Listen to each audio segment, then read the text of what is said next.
News update కోసం channel ను subscribe చేయండి. పక్కనే ఉండే బెల్ సింబల్ ను క్లిక్ చేయడం మర్చిపోకండి. అప్డేట్స్ ని మిస్ అవ్వకండి.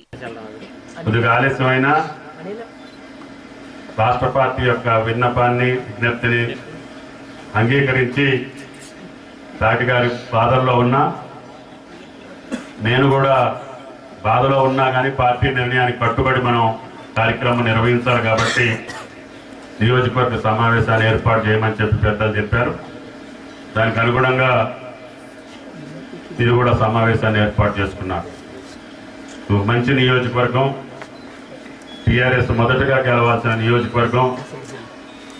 అయినా తాటిగా చెప్పిన కారణాల వల్ల మన జిల్లాకి సంబంధించి వేరే రాజకీయ పరిస్థితులు రాష్ట్రం మొత్తం టీఆర్ఎస్ ప్రపంచం వచ్చినా మనం దాన్ని దక్కించుకోలేకపోయాం. దానికి కారణాలు ఏమన్నుంటే తాటి గారిని పెద్దలకి నరేష్ రెడ్డి గారికి అదేవిధంగా రవీంద్రరావు గారికి సమర్పించి అవసరమైతే వర్కింగ్ ప్రెసిడెంట్ గారి దగ్గరికి కానీ ప్రెసిడెంట్ గారి దగ్గరికి కానీ పోయి విషయాలన్నీ చెప్పుకునే అవకాశం ఉంటుంది. ఇక్కడ మనం ఎవరూ కూడా దాని గురించి తర్కించుకోవాల్సినటువంటి అవసరం లేదు. రాజకీయాలు గెలుపుకోవటంలో నేను కూడా 82 నుంచి మీ చేతుల్లో పెరిగాను. ఈ ప్రాంతంలో అణువణువున అభివృద్ధి కార్యక్రమంలో భాగం పంచుకునే అవకాశం నాకు వచ్చింది. గత 35 సంవత్సరాల్లో మీకు ఏ గ్రామానికి రహదారి లేనటువంటి మండలంలో, ఏ గ్రామానికి తాగునీటి లేనటువంటి మండలంలో అన్ని సౌకర్యాలను కల్పించినటువంటి అవకాశం మనకు దక్కింది. అయినా దాన్ని మీరు సద్వినియోగం చేసుకోలేకపోయాం. అభివృద్ధి అన్ని జిల్లాల కంటే బ్రహ్మాండంగా ఖమ్మం జిల్లాలో జరుగుతున్నప్పటికీ దాన్ని నాయకులు కార్యకర్తలు అర్థం చేసుకోకుండా వాళ్ళ స్వార్థం కోసం, స్వలాభం కోసం, వ్యక్తిగత ప్రతిష్టల కోసం, వ్యక్తిగత ఆలోచనల కోసం ఎవరైనా పార్టీకి నష్టపెట్టి ఉంటే ఆ నష్టాన్ని తాటిగారే ఆయనకి స్వయంగా ఊరూరు, గ్రామ గ్రామం, మండలం మండలం ఎవరేం చేశారో తెలుసు కాబట్టి దాన్ని నివేదిక రూపంలో కార్యదర్శులకు ఇస్తే అది పరిశీలించేదానికి అవకాశం ఉంటుంది. భవిష్యత్తు రాజకీయాల్లో అంత అనార్కిజం కానీ, అంత అనార్గనైజ్డ్ కానీ, అంత అహంభావంతో కానీ, అంత పార్టీని నిర్లక్ష్యం చేసి పార్టీకి వ్యతిరేకంగానే ప్రదర్శనలు నిర్వహించి కార్యక్రమం చేసినందువల్ల జిల్లా నష్టపోయాం. ఇది ఎవరు కూడా తీర్చలేనటువంటి నష్టం. మన అందరి గుండెల్లో ఎంత బాధ ఉందో ముఖ్యమంత్రి గారి గుండెల్లో అంతకంటే ఎక్కువ బాధ ఉంది అని చెప్పి కూడా మీకు ఈ సందర్భంగా అది జిల్లా మొత్తానికి ఆ బాధ ఉంది.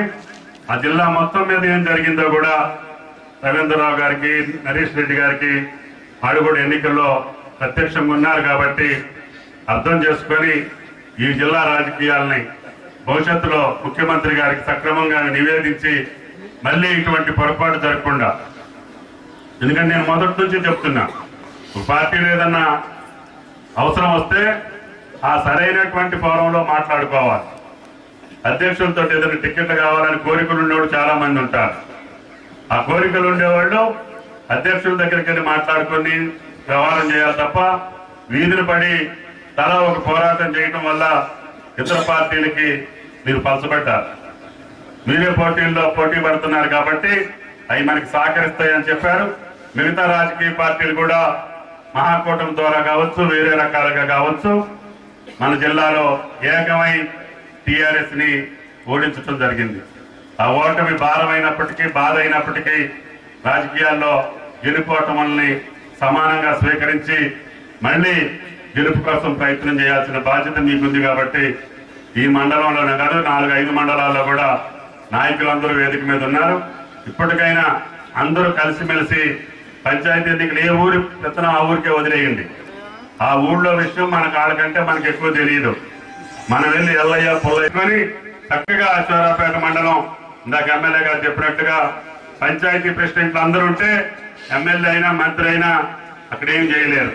పంచాయతీ బోర్డు అధ్యక్షుడు ఇష్ట ప్రకారంగానే జరుగుతుంది. కాబట్టి తప్పకుండా ఈ నియోజకవర్గం నాకు రాజకీయ జన్మనిచ్చినటువంటి నియోజకవర్గం, నేను కష్టపడి అణువణువున అభివృద్ధి చేసినటువంటి నియోజకవర్గం, నేను ఆశ పెట్టుకున్నటువంటి నియోజకవర్గం, నేను గెలుస్తుందని ఆశపడ్డటువంటి నియోజకవర్గం. కాబట్టి నా నియోజకవర్గంలో నేను ఓడిపోయినా దానికంటే ఎక్కువ బాధ సొత్తుపల్లి అశ్వారావుపేట మీద ఉందని చెప్పి కూడా మీకు ఈ సందర్భంగా మనం చెప్తున్నాం. ఎందుకంటే నన్ను చిన్నతనం నుంచి పెంచినటువంటి మీకు నేను ఇంకా రుణం తెచ్చుకునేటటువంటి అవకాశం పెద్ద ఎత్తున ఈ ప్రభుత్వంలో అవకాశం ఇచ్చారు ముఖ్యమంత్రి గారు.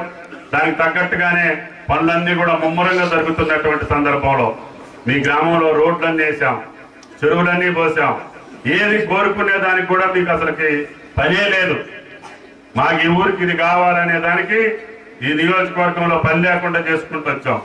అటువంటి నియోజకవర్గాన్ని కూడా చేతుల మన స్వార్థ రాజకీయాల కోసం బలిపెట్టాం. అది పెద్దలు చూసుకుంటారు.